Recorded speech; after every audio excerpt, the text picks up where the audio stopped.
आपके साथ प्रशिता और आज साधा न्यूज का मिशन 2022 पहुंच चुका है फतेहपुर की सदर विधानसभा सीट, जहां पर 2017 से विक्रम सिंह का कब्जा है। लेकिन मिशन 2022 में हम यही जानने की कोशिश कर रहे हैं कि आखिर उत्तर प्रदेश में अगले साल 2022 में विधानसभा चुनाव है, लेकिन उन चुनावों के पहले कहां पर कितना विकास कार्य हुआ है, जनता से जो वादे किए गए थे वो कितने पूरे हुए हैं। तो मिशन 2022 आज फतेहपुर के सदर विधानसभा पहुंचा है और यहीं से हम जानने की कोशिश करेंगे कि फतेहपुर सदर में कितना विकास कार्य हुआ है। खास पैनल हमारे साथ जुड़ा हुआ है। सबसे पहले आपका परिचय करा देते हैं। धनंजय द्विवेदी, मीडिया प्रभारी बीजेपी से, सर बहुत स्वागत है आपका। डॉक्टर अतुल कुमार, कांग्रेस से हमारे साथ जुड़े हुए, बहुत स्वागत है आपका। पीके गौतम, बसपा से हमारे साथ जुड़े हुए, आपका बहुत स्वागत है। चंद्रप्रकाश मोदी जी हमारे साथ सपा से जुड़े हुए हैं, पूर्व प्रत्याशी भी रहे, बहुत स्वागत है आपका। और अशोक तपस्वी जी हमारे साथ समाज से भी जुड़े हुए हैं, तो समाज से जुड़े मुद्दों को हमारे बीच में उठाएंगे। सबसे पहले तो मैं आपके पास आना चाहूंगी, जो वादे किए गए थे क्या वो पूरे हुए हैं फतेहपुर की जनता से? जरूर। मैं भारतीय जनता पार्टी ने अपने संकल्प पत्र में जो भी वादे किए थे उन सभी वादों को क्रम से पूरा करते हुए और नए विजन, नए लक्ष्य के साथ 2022 के चुनाव में हम जा रहे हैं। और 2022 में भी हमें जनता का प्यार, जनता का स्नेह, जनता का समर्थन मिलने वाला है और जिसके बल पर आगे हम 2024 का रोडमैप तैयार करके देश को, जो हमारे पार्टी का लक्ष्य है कि विश्व गुरु के पद पर भारतवर्ष को आसीन कराना, उस लक्ष्य को पूर्ण करने में अपना योगदान पार्टी किसान समिति, हमारी नारी शक्ति, हमारे सारे सभी समाज के सभी वर्ग के लोग आज भी उन्हें याद कर रहे हैं और आने वाले 2022 में उन्हीं के साथ जुड़कर उनका सहयोग करके उनको भारी सफलता के साथ समाजवादी पार्टी की सरकार बनाएंगे और माननीय अखिलेश यादव जी पुनः उत्तर प्रदेश के इस उत्तम प्रदेश के, उत्तर प्रदेश के हमारे मुख्यमंत्री बनेंगे और सभी विकास कार्य जो इन्होंने रोक दिए थे या तमाम विकास कार्यों के, तमाम ऐसे उद्घाटनों के, तमाम ऐसे जगहों के नाम, चाहे वो जिले के नाम रहे हो, चाहे किसी महापुरुषों के नाम से कोई कार्य रहा हो, उसको जो बदलने का काम किया है, उस बदलने के काम से जनता में बदलाव नहीं आता है। जनता की जो आवश्यकताएं होती है, विकास, मुख्य कैसे विकास और आज जो हमारी आम जरूरतें हैं जब वो पूरी नहीं हो पाती है, तो हम कैसे ये मान लें कि नहीं इन्होंने विकास कार्य कराया है और जनमानस इससे संतुष्ट है। हम उम्मीद करते हैं कि आने वाले 2022 में हमारी समाजवादी पार्टी की उत्तर प्रदेश में सरकार बनेगी और हमारे मुखिया राष्ट्रीय अध्यक्ष माननीय अखिलेश यादव जी पुनः मुख्यमंत्री बनेंगे। तो जो भी विकास कार्य छूट गए हैं, जो रह गए हैं, उनके द्वारा जो किए जा रहे थे, उन्हें जो इनकी सरकार में रोका गया है, वो पुनः धारा बढ़ेगी विकास की और विकास की गंगा बहेगी। एक समय था जिस सीट पर कांग्रेस का कब्जा रहा, लेकिन फिलहाल तो क्या तैयारी है हमारे चुनाव की? देखिए, कांग्रेस पार्टी की जहाँ तैयारी की बात है, कांग्रेस ने काम किया देश के लिए, चाहे देश का युवक हो, चाहे बच्चा हो, चाहे बुजुर्ग हो, चाहे महिला हो, हर व्यक्ति के लिए कांग्रेस ने ध्यान दिया है और काम किया है। किया सिर्फ ये नहीं है कि अपने काम को जन जन तक जा करके बजाए पहुंचाए, झूठ नहीं बोला, उसने काम करने पे विश्वास किया है। इसीलिए पिछले 65 से 70 वर्ष जितने भी समय कांग्रेस का शासन रहा, उस समय किसी और की न तो वहां कुर्सी छीनी है न हटा है, लेकिन समय बदला, लोगों ने झूठ को अपना सहारा माना और झूठ के सहारे लोगों को सपने दिखाए, दिन में तारे दिखाने का कार्य किया है। कहीं काला धन के नाम पे, कभी बेरोजगारी के नाम पे, कभी लोगों को करोड़पति बनाने के नाम पे, कभी हवाई चप्पल वाले को जहाज की सैर कराने के नाम पे, तमाम से ऐसे वादे हुए। जनता को लगा कि शायद ये कांग्रेस से बेहतर होगी, इसलिए कांग्रेस ने चुना। लेकिन अब 2022 आ रहा है, उसमें सब कुछ स्पष्ट हो जाएगा। इस देश का युवा जो है, जो बेरोजगार है, जो प्रवासी मजदूर है, वो सब चीज जान चुका है। अभी कोरोना काल में कितने बच्चे दूसरे शहरों में काम करने वाले, दूसरे प्रदेशों में काम करने वाले, सरकार की व्यवस्था थी कि रोड से वो बेचारे पैदा आए। पहले उन्हें 1 हफ्ते का लॉकडाउन का आश्वासन दिया गया, फिर 2 हफ्ते का लॉकडाउन का आश्वासन दिया गया, फिर 3 हफ्ते का। लेकिन जो प्रवासी मजदूर है, अपने पास सीमित पूंजी रहती, उसके पास थोड़ा सा पूंजी रहती है, उसी में वो खाता है, उसी में घर को भी भेजता है। लेकिन इस देश की जो सरकार है, इस देश के जो राजा है, मुखिया है, उन लोगों ने इस चीज पे विचार नहीं किया। जब उनको ये पता ही नहीं है कि मेरे देश के कितने बच्चे प्रवासी मजदूर हैं, कितने अपने घर बार छोड़ करके दूसरे शहरों में काम करते हैं, उनके लिए हमें क्या व्यवस्था करना है। जो हवाई जहाज है उनको तो अपना एसी की गाड़ियों में बैठा के सरकार ने घर छोड़ दिया, जबकि प्रवासी मजदूर कोरोना नहीं लाए थे, कोरोना वो लाए थे जो विदेश जाते हैं, लेकिन सजा किसे रोकनी पड़ी। अभी की स्थिति में फतेहपुर की बात की जाए तो क्या स्थानीय समस्याएं हैं? स्थानीय समस्याएं तो सबसे ज्यादा जानवर के लिए लो, चाहे किसानों के लिए लो, चाहे प्राइवेट रोजगार हो, चाहे सरकारी रोजगार हो, हर स्तर पे सरकार फेल नजर आ रही है। और इसका जवाब 2022 में जनता जान चुकी है। जिन लोगों ने इन झूठे वादों में फंस के पिछले 2017 के चुनाव में बीजेपी को चुना था, अब वो कांग्रेस की ओर मुड़ रहे हैं। और महिलाएं भी जान चुकी हैं कि हमें जो हमारा विकास है वो वास्तव में कांग्रेस के साथ था और कांग्रेस के साथ है।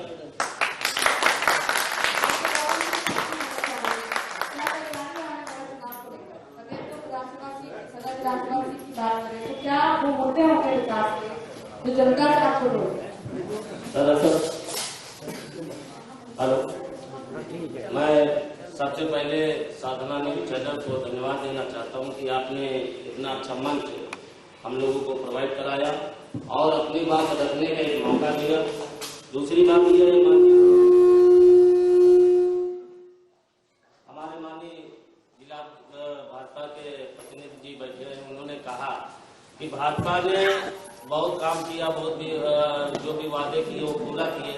मैं जानना चाहता हूँ कि सन 2014 में जो इनका घोषणा पत्र था, अगर आप उसको ही उठा कर देख लीजिए तो उन्होंने कहा था हम 2 करोड़ सरकारी नौकरी देंगे, हर व्यक्ति के खाते में 15-15 लाख रुपया डाले जाएंगे।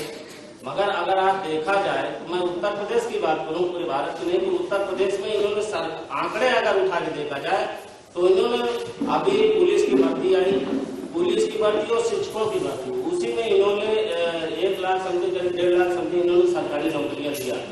रही बात हमारी सरकार बहुजन समाज पार्टी की सरकार, तो बहुजन समाज पार्टी की सरकार में 2007 से और 2012 की सरकार में हम लोगों ने 23,10,000 सरकारी और स्थायी रोजगार देने का काम किया, सरकारी नौकरी देने का काम किया, जिसमें से करीब 2 लाख कांस्टेबल और पुलिस की भर्ती थी, 88,000 शिक्षकों की भर्ती थी और 1,08,000 सफाई कर्मियों की भर्ती थी। इसी तरीके जो स्थायी रोजगार था वो 23,10,000 लोगों को सरकारी नौकरी देने का काम किया। दूसरी बात 28,419 अम्बेडकर ग्राम विकास योजना के नाम के तहत गाँव का अम्बेडकर विकास गाँव के नाम से विकास किया गया, उन योजनाओं के नाम से। और माननीय कांसीराम शहरी आवास योजना 1,01,000 गरीब परिवार वालों को जो शहर में झुग्गी झोपड़ियों में रहते थे, 1,01,000 माननीय कांसीराम शहरी आवास योजना के नाम पे उनको यहाँ पे रहने के लिए शहर के अंदर उनको एक स्थायी मकान बाकी छत दी गई, जो आज तक किसी सरकार में नहीं हुआ। दूसरी बात शासन और प्रशासन की बात है, बहुजन समाज पार्टी जब बहन कुमारी मायावती की जब सरकार थी तब एक भी दंगा नहीं हुआ उत्तर प्रदेश में। दूसरी बात यह है कि शासन सत्ता जब चल रही थी तब उनके शासन का काल में सरकारी कर्मचारी, चाहे वो डीएम रहे, चाहे कप्तान रहे, चाहे जो भी सरकारी कर्मचारी रहा, वो समय पे आता था और किसी भी प्रकार का कोई वो नहीं होता। अभी हालिया में पासी समाज की हमारी एक घटना हुई इलाहाबाद में, पासी समाज 4 दिन दहाड़े हत्या हुई, प्रतापगढ़ में हत्या हुई, मनीषा वाल्मीकि की अभी मतलब अभी आपने 1 साल पहले हाथरस जैसे कांड पूरे देश को झकझोर कर दिया। तो ये लोग देखिए, ना ही तो दलितों के लिए इनके पास कोई योजना है, ना ही तो कोई सुरक्षा, महिलाओं के नाम पे कोई सुरक्षा नहीं। ये सरकार पूर्ण रूप से फेल हो चुकी है। ये है इनका पूरा असली चेहरा। समाज सेवी आप लोगों के बीच में ज्यादा रहते हैं, क्या लगता है आपको? ये तो बहुत अच्छी बात है कि मंच मिलता है हम लोग को बोलने के लिए। सबसे पहले बात तो ये है कि समस्या तो बहुत है। हम लोग विकास की अगर बात करें तो वाकई में विकास की चर्चा बहुत होती है, लेकिन ग्राउंड पे विकास की चर्चा नहीं। बहुत सी समस्या, जैसे पशुपालन को लेकर के, जैसे अन्ना पशु है, इसके विषय पे, ये सब विषयों को अगर लेते हैं तो हमारी जनजाति प्रतिनिधियों को जो प्रतिनिधि चुनकर आते हैं, इनकी भूमिका है, ये बड़ा विषय। आज उन्हीं से जनता क्योंकि वो इलेक्ट हो गया है। इस बार जो चुनाव होगा सिलेक्शन होगा। उस बार जो चुनाव हुआ था तो ये मानकर चलिए पार्टी के नाम से हुआ। इस बार स्थिति आएंगे मैदान पर, व्यक्तिगत उनकी क्या पहचान है समाज में, उस आधार पर लोग चुने जाएंगे। तो ये बहुत बड़ी समस्या हमारे देश के लिए भी है कि इलेक्शन होता है, सिलेक्शन नहीं। हम चाहते हैं कि सिलेक्ट होकर अगर प्रतिनिधि चुनकर आगे तो कुछ कर पाएगा। इसी तरह आप देखेंगे कि ग्राउंड कैबिनेट कार्यक्रम करके महिलाओं के समूह की बैठक करी, हर में वो समूह कुछ काम चाहते हैं, गवर्नमेंट की बहुत अच्छी अच्छी योजना उन तक नहीं पहुंच पाते। इसका जिम्मेदार कौन है? प्रशासन है कि प्रतिनिधि है, चिंता नहीं करते। जैसे रोड सेफ्टी पर मैं सदस्य हूँ, मैंने देखा कि हमारी जितने सड़कें हैं, सड़कों पे झाड़ियां आती हैं, सड़कों पे कई बार बैठक में ये बात उठी और उठाई गई, लेकिन किसी प्रतिनिधि ने ये बात नहीं उठाया, क्योंकि प्रतिनिधि जो होता है वो एक पावरफुल व्यक्ति है, वो अगर चाहे से झाड़ियां नहीं देता। में मैं आपको अपनी बात बताऊँ, सेवा की बात करना, 436 डेडबॉडी उठा चुका हुआ है, 27 लोगों की बचाई खुद पहुंचना। तो जिम्मेदारी तो है, हम प्रतिनिधित्व ही करेंगे। जनता को देख के हमेशा कुछ अपेक्षा रखती है, मतलब पाँव कहते हैं कि पैर पूछकर आप आते हो, पैर पूजवाते हैं, ये बहुत बड़ी बात है। ये खत्म होना चाहिए। आप पैर पूछकर तो चुन कर आए कि गाँव में पैर पूजे, और जब आकर पैर पूजवाना शुरू कर दिए और आपको फिक्र नहीं। तो इसमें एक परिवर्तन की जरूरत है। हर पार्टी का मैं सम्मान करता हूँ, मेरे सम्मानित व्यक्ति कहते हैं, मेरे प्रिय है सब, और मैं यही चाहता हूँ कि जो भी पार्टी की जिम्मेदारी है उसको निभाए। जो पीड़ा है, जो दर्द है, जो वोटर्स को कहते हैं, वो हमारे आज अगर देखेंगे ग्राउंड पर तो समस्या है। हाँ, पार्टियां आती, सरकार बनते रहती है, परिवर्तन तो आते हैं और सरकार आई। देखिए जैसे मोदी जी की अगर बात करें तो मैं अगर उनको मेरे आदर्श है तो दूसरे पार्टी वाला लोग ऐसा नहीं है, मेरे आदर्श है, सबका प्रयास है। सोनिया जी के आदर्श, इसके पहले भी जितने भी सब मेरे आदर्श है, उन्होंने सब प्रयास करते रहे और प्रयास जारी रहेगा। मैं चाहूंगा कि आप चैनल के माध्यम से अगर थोड़ा सा आउट के तरफ रुक कर लिया, गाँव से अगर ये सब आपको जो समस्या है वो ज्यादा धन्यवाद।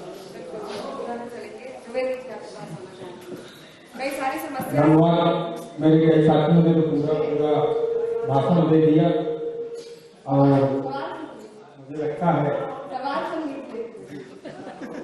कई सारी समस्या है आपके जनपद के बारे में, नई समस्या है, अवैध कब्जे की समस्या है, वो हत्या की समस्या, एक लंबी फहरिस्त है। तो जैसा कहा जाता है कि जो वादे किए गए हैं, दावे किए गए हैं, वो हवा में नजर नहीं आ रहे। नहीं, ऐसा कहीं कुछ नहीं है। पहले तो मैं अपने साथियों में उठाए गए सवालों का जवाब साथियों को दे दूंगा, मेरे साथी मौजूद होंगे, क्योंकि काफी इच्छा से ही उन लोगों ने लंबा चौड़ा भाषण दिया। माननीय अवस्थी जी ने जो बात रखी, निश्चित तौर पर समस्याएं हैं, लेकिन वो समस्याओं की जननी कौन है? समस्याएं तो 70 साल से व्याप्त थी। उन्हीं समस्याओं को निराकरण कराने के लिए जनता ने हमको जनमत दिया और 5 वर्षों में लगातार हम उन समस्याओं के निराकरण के लिए ईमानदारी से काम करते रहे। इन 5 वर्षों में हमारे जनपद के 6 विधायक और 1 सांसद बराबर सड़कों पर थे, बराबर गांव में थे, बराबर जनता के बीच में थे। इसी तरीके प्रदेश में हमारी जो सरकार रही, सरकार के सारे मंत्री, सारे शासन उच्च अधिकारी बराबर जनता के बीच में रहे। कभी कोई सरकार मतलब आराम तलबी नहीं। ये पहली बार देश की जनता ने देखा कि सरकार में आने का मतलब एक जिम्मेदारी और जिम्मेदारी का निर्वहन।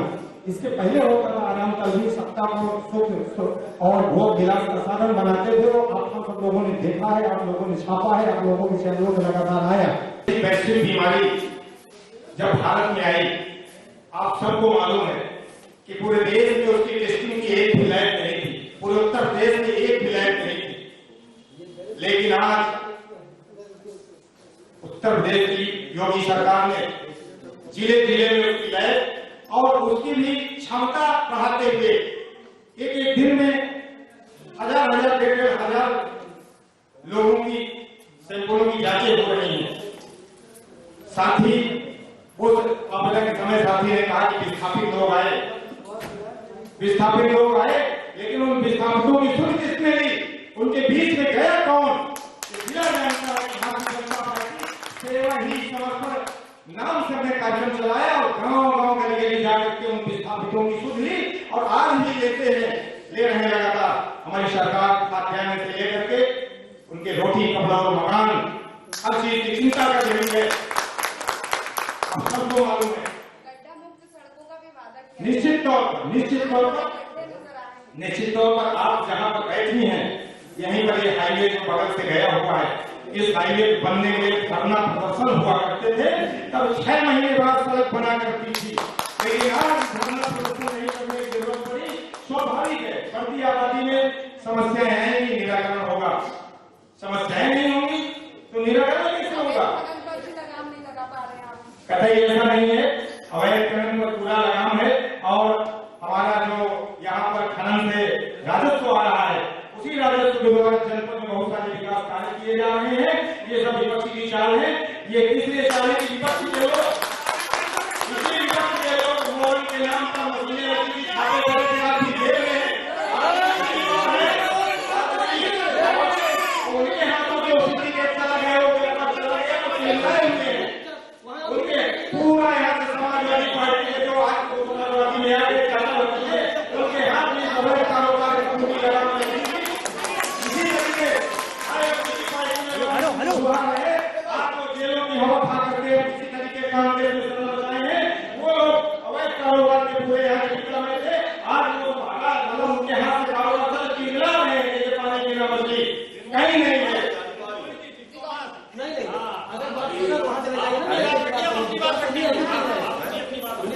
अभी हमारे भाजपा के साथी ने कहा कि कोरोना काल में हमने बहुत अच्छा काम नहीं आई नहीं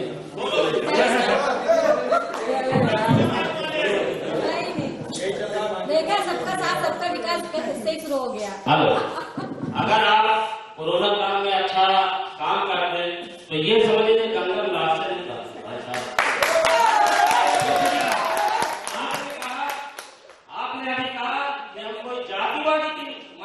जातिवादी से राजनीति नहीं करते, जातिवादी राजनीति नहीं करते। मैं आपसे पूछना चाहता हूँ कि यहाँ से 40 किलोमीटर दूर खास मऊ में डॉक्टर भीमराव अम्बेडकर आवासीय पद्धति काला गांधी जी ने बनवाया और उसका नाम आपने बदल के पंडित दीनदयाल उपाध्याय कर दिया। नाम आपने दिया और मानवाकांक्षी शहरी आवास योजना सथरिया में बन के तैयार करी। ये लास्ट में जब बहुजन समाज 2012 में बनकर खड़ी हो गई थी, समाजवादी सरकार चली गई, कोई आंदोलन नहीं। भाजपा सरकार पूरे 5 साल चली। अगर चलिए ठीक है, आप बहुत अच्छे, समाजवादी सरकार खराब, बीएसपी खराब, आप अच्छे, तो आपने आमंत्रण क्यों नहीं किया? क्योंकि उसके नाम आपने आमंत्रण नहीं किया। आप कैसी बात करते? जातिवादिता आपके अंदर कूद कूद के भर गई। मैं आपसे पूछना चाहता हूँ कि भारत देश में आपके 17-18 राज्यों में सरकार है, कितने दलित मुख्यमंत्री आपने बनाए जा रहे हैं?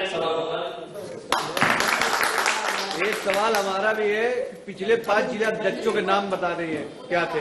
जातिवादी की बात कर रहे हैं, 5 जिला अध्यक्ष के नाम बता रही है। दलितों को सम्मान देने का आपको मैं बता दूं,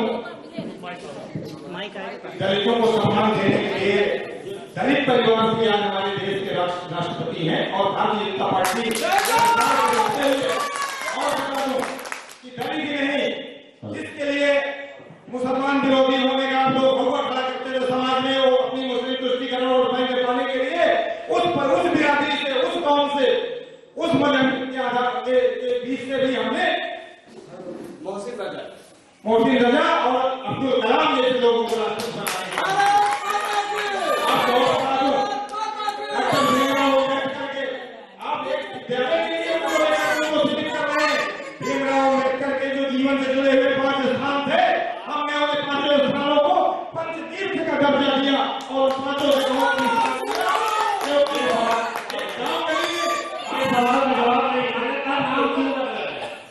आप तुलना करिए तो कहाँ किसकी किस जगह किसके लिए किस करिए उसका स्तर क्या है।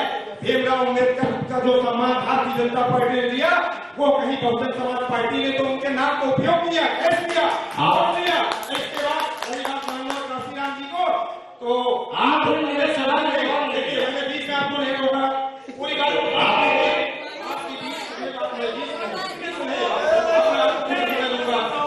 आपको मैं पूरा समय दूंगा, आप अपनी बात करिएगा। आपके सवाल का जवाब है मानोर, आपके सवाल का जवाब है मानोर काशीराम जी को अंतिम समय में आपकी बहन जी ने क्या उनके हालात किए हैं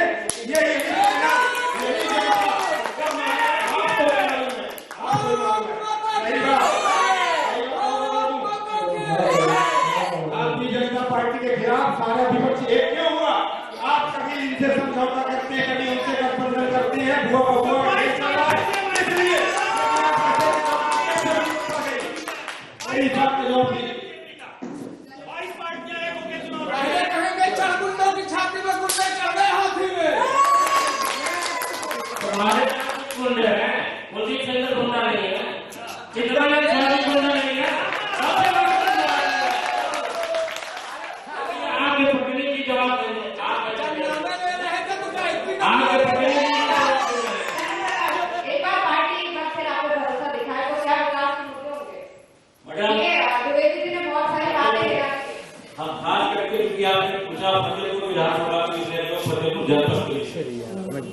हमें कहना चाहते हैं कि मैं भी यहाँ पहले चेयरमैन हुआ, मैंने फिर इसके बाद एक समाजवादी पार्टी में शामिल हुए और शामिल होने के बाद हमने यहाँ पर सबसे बड़ी समस्या जो हमारे शहर की है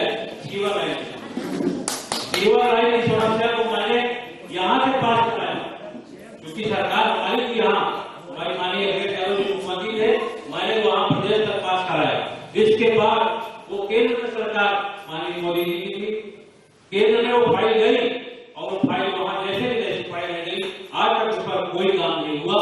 हमारे आगे आदरणीय द्विवेदी जी बैठे हैं, उस पर बता दें, क्योंकि ये मैं ग्राउंड लेवल की बात कर रहा हूँ। आपने कहा आप भी रोड से आए होंगे, गड्ढा मुक्त का वादा सरकार ने दिया है, आपने रोड में देखा होगा। गड्ढों का तो साइज तो नहीं आ पा, लेकिन गड्ढे जरूर आए होंगे। हम लोग भी सब इसी फोटो में चलते हैं। अभी आपने कहा, जैसे आपने पूछा कि आपने इस पर रोक नहीं लगाई खनन पर, तो इन्होंने कहा कि उसकी राजस्व से जो आय हो रही है उससे हम काम करा रहे, इसका मतलब इसीलिए नहीं रोक रहे। भाई अगर आप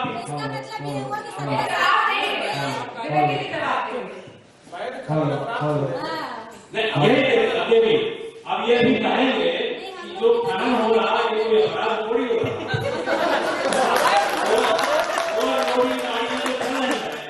इन्हीं की सरकार में गाड़ियां पकड़ी जा रही हैं और वो भी मोटर मालिक है। अगर मोटर मालिकों की राय लेकर कभी आप देखिएगा वो कितना परेशान है, जहाँ कहते हैं वही चालान करा के वही साइड पर नहीं करा लेते हैं। जी काली गाड़ी चलती थी क्या आपके राज्य में? नहीं, उसका एक मानक है।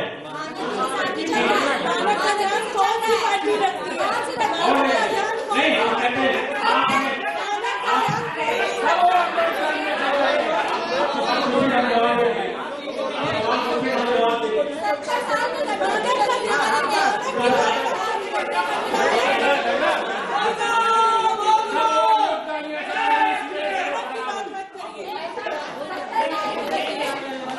मोदी जी ने 6 साल में 6 महीने में पहले से बदल देंगे, 70 साल में क्या करेंगे?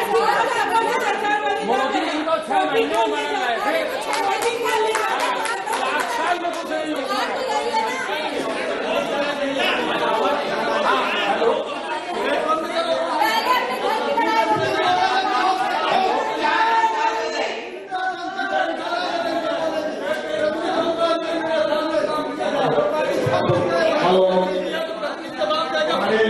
समाजवादी पार्टी के साथी ने उसको दिए हैं। नंबर 1 बता दूं, ये जनता ने इनको निर्दलीय चेयरमैन बनाया, लेकिन निर्दलीय चेयरमैन बनने के बाद ये क्या मजबूरी थी कि दलील हो गए, और दलील ही कैसे हो गए, अब घोषित दलील हो गए।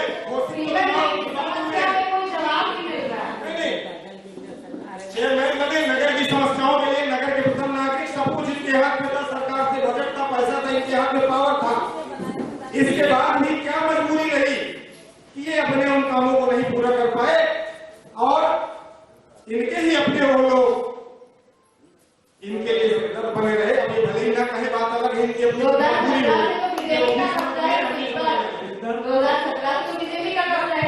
उसके बाद तो लगातार उसके बाद मैं आपके माध्यम से मैं सारे अपने यहाँ लोगों को बताना चाहता हूँ कि भारतीय जनता पार्टी की सरकार ने डीपीआर बनवाया सिविल लाइन का, और डीपीआर बनने के बाद कुछ उसमें औपचारिकताएं पूरी नहीं हो पाई, जिसके कारण वो बीच में मतलब रुक गया।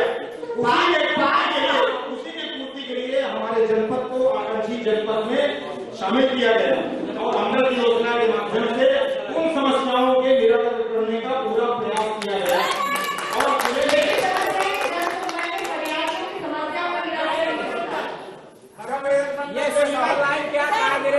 फतेहपुर में लाइट की क्या स्थिति थी? 4-4 घंटे लाइट आती थी। जनपद 56वें स्थान में था। आज उन बिंदुओं पर विकास के मामले में सर्वदेश में हमारा जनपद दूसरे स्थान पर हो गया। ये हमारे जनप्रतिनिधियों की, हमारी सरकार की, और वो विकास दिख रहा है। मामले में रहा हो,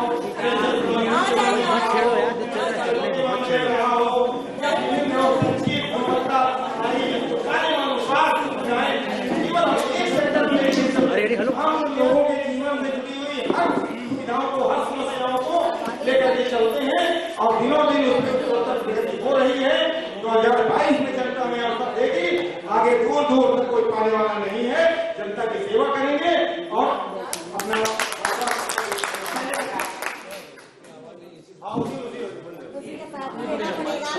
यही होना चाहिए। सबका विकास। आपने जो कहा कि हमने हर क्षेत्र में विकास किया, मैं उस समय की बात बता रहा हूँ। अभी इसका जवाब सबसे पहले आपने कहा कि आप निर्दलीय थे, फिर कब दलील हो गए किसी को पता नहीं चला। पता चला, और दलील इसलिए हम हुए क्योंकि हमें यहाँ के बहुत सारे काम जो सरकार स्तर के होते हैं, और केंद्र सरकार स्तर जैसे सिविल लाइन की समस्या केंद्र सरकार स्तर की, जब तक केंद्र सरकार फाइनल नहीं करेगी सिविल आज भी आप बताइए मान्य नहीं किया, आपने भिजवाया, और प्रदेश सरकार से पास होकर के सेंट्रल रोड किया। सेंट्रल पार्टी जनता पार्टी थी, और यहाँ से हमारे माननीय विधायक जी उस समय भी थे। आज हमारे माननीय विधायक जी है, और उस समय भी माननीय विधायक जी ही थे, तो उनकी तो सरकार वहां थी। मैंने अपने प्रवास कराया, और इसके बाद अब तो दोनों सरकार है, अब सीमा लाइन को 5 साल पूरा हो। अब बताइए भैया जो लाइट एक ही में क्यों आई है?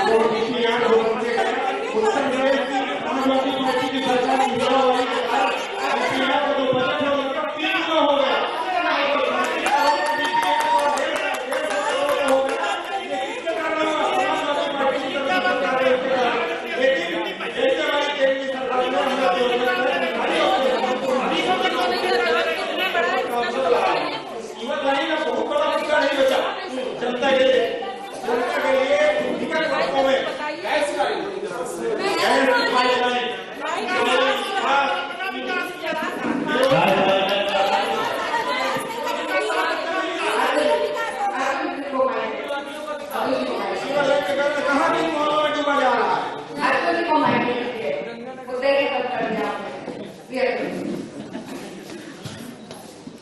देखिए, बात कभी राजनीति में विकास की आती है या जातिवाद की, एक तो मैं नहीं समझ पा रहा हूँ। कभी हमारे साथी विवाद कर लेते हैं जातिगत राजनीति, कभी विकास का नाम आ जाता है। मैं पूछना चाहता हूं।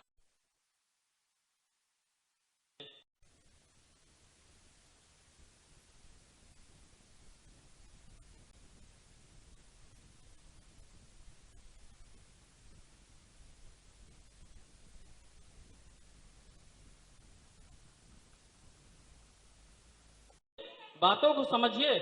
आज आप बीजेपी में हो सकता है कल कांग्रेस में आ जाएं। हमारे चेयरमैन साहब भी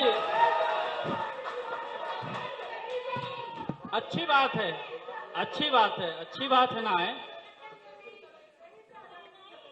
लेकिन हमारे चेयरमैन साहब भी कांग्रेस से ही जीत के गए थे और आपके पिताजी भी पूर्व विधायक थे। चलिए अच्छी बात है, निर्दलीय जीते कोई बात नहीं है। कहिए तो बात कर लूं, कहिए तो आपको दे दूं।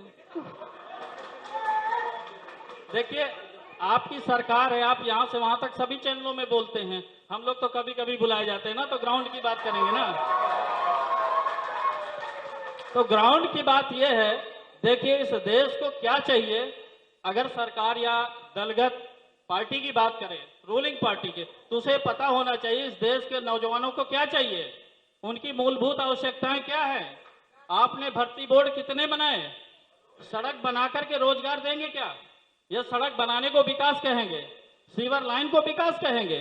आप देखिए इस देश के कितने नौजवान जो आज बहुत से गांव में कांग्रेस ने नरेगा चलाया था, उस नरेगा के तहत आज भी तमाम से परिवार जिंदा हैं। और इस मनरेगा के तहत इतने नहीं रोकी गई ना। आपके प्रतिनिधि जवाब देंगे। सिटी बोर्ड होता था इलाहाबाद में, किसको पता है? आप महिलाएं बहनें बैठी हैं, बता दें सिटी बोर्ड पता है किसी को? सिटी बोर्ड में 80,000 महिलाओं की वैकेंसी हर वर्ष होती थी और वो महिलाओं को निःशुल्क टीचर बनाते थे। उस संस्था को 1993 में बंद कर दिया गया। मैं पूछना चाहता हूं 1993 में किसकी सरकार थी? क्या बोर्डों को बंद करके विकास कराएंगे आप? बैंकिंग सर्विस भर्ती बोर्ड को बंद कर दिया गया 1993 में। 1993 में किसकी सरकार थी? वहां 1.5 लाख बच्चे और किसान के बच्चे, हर समाज के बच्चे बैंकों में नौकरी पाते थे बैंकिंग सर्विस भर्ती बोर्ड के माध्यम से। रेलवे रिक्रूटमेंट बोर्ड 1993 में बंद कर दिया गया। किसकी सरकार थी? जवाब देगी जनता। इस देश के नौजवान, चाहे आपके बेटे हों चाहे आपके बेटे हों, सबको क्या चाहिए? पढ़ने लिखने के बाद रोजगार चाहिए, सड़क नहीं चाहिए। सड़क तो सेकेंडरी चीज है, पहले लोगों को पेट भरने के लिए नौकरी चाहिए।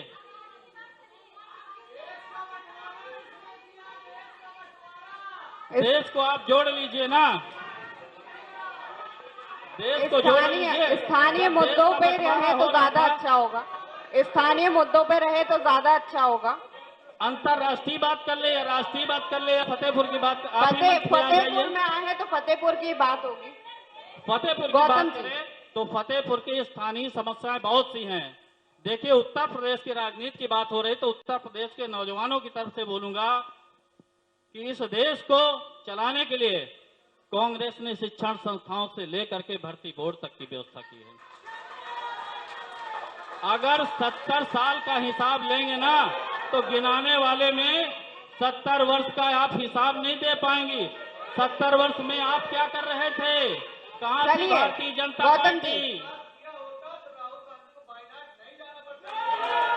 हाँ वायनाड जाते, लेकिन इसके पहले अमेठी क्यों नहीं आई थी भारतीय जनता पार्टी जीतने?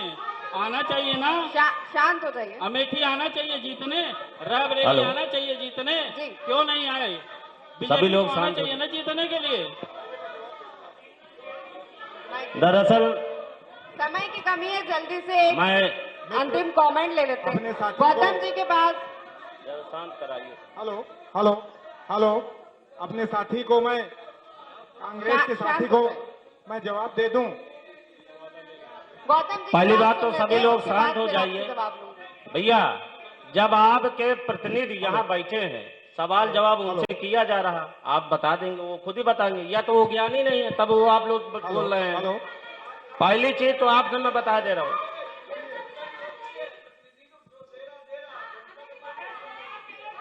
तो जनता आपके पास माइक आएगा भैया। आपके पास माइक लेके आएंगे ना। अब ये तो ये बोल रहे हैं, आप बोल रहे जनता के पास भी आएंगे, जनता के पास भी अच्छा बोलने दोगे भैया कि नहीं बोलने दोगे भैया? अब आप सत्ता में कुछ भी कर लोगे। चलिए खैर, मैं ये बताना चाहता हूं कि माननीय द्विवेदी जी हमारे तीनों सवाल का जवाब अभी तक नहीं दिया जो हमने पूछा था। दूसरी बात यह है कि बहुत समस्याएं और भी है, जैसे कोरोना काल के दौरान पूरी दुनिया का जो क्रूड ऑयल हुआ, क्रूड ऑयल 25, 30, $20 प्रति बैरल हुआ, मगर मोदी जी की सरकार 70, 80, 90 रुपया तब भी बेचा। और उसके बावजूद दिन ब दिन, हर हफ्ते, हर प्रतिदिन दाम बढ़ते गए। जब अभी इनका बाय इलेक्शन हुआ, उपचुनाव हुआ 5 राज्यों में, बहुत जब बुरी तरीके से हारे, तब इन्होंने पेट्रोल और डीजल के दाम कम किए। नहीं तो ऐसा लगता था कि जिस दिन अगर सुबह उठे और पेपर में ये न्यूज आए कि आज पेट्रोल के दाम बढ़ा, तो ऐसा लगता है कि विकास रुक गया। इंटर कॉलेज गवर्नमेंट के एक नहीं 6 इंटर कॉलेज गवर्नमेंट के खोले गए। इसके अलावा जो प्राइवेट उच्च शिक्षा के माध्यम कहीं 1-2 शिक्षण संस्थान होते थे, आज गांव-गांव में डिग्री कॉलेजेस ऐसी सरकार ने बनाई कि हमारी गांव-गांव। रही बात बालिकाओं की सुरक्षा के लिए, तो आधी रात में भी हमारी बहनें रोड में जाती हैं, काम करती हैं। कहीं किसी उसके यहाँ पर तो होता था बलात्कारियों के लिए तो कहा जाता था कि बच्चे हैं, गलती हो जाती है। ऐसे लोगों को आपकी सरकार ने समर्थन दिया, लोगों को आपकी सरकार ने साथ दिया। आप चोला ओढ़ करके अपने आप को बेदाग नहीं कह सकती। शांत हो जाइए, समय की कमी है। फतेहपुर विधानसभा, सदर विधानसभा की हम बात कर रहे थे, शांत हो जाइए। कई सारे मुद्दे हैं, कई सारी स्थानीय समस्याएं भी है, लेकिन आने वाले समय में विधानसभा चुनाव है और उस समय जनता बिल्कुल जवाब देगी और सिंहासन पे किसकर बिठाना है ये भी जनता तय करेगी। इस कार्यक्रम में फिलहाल इतना ही। लगातार आप देखते रहिए साथ में।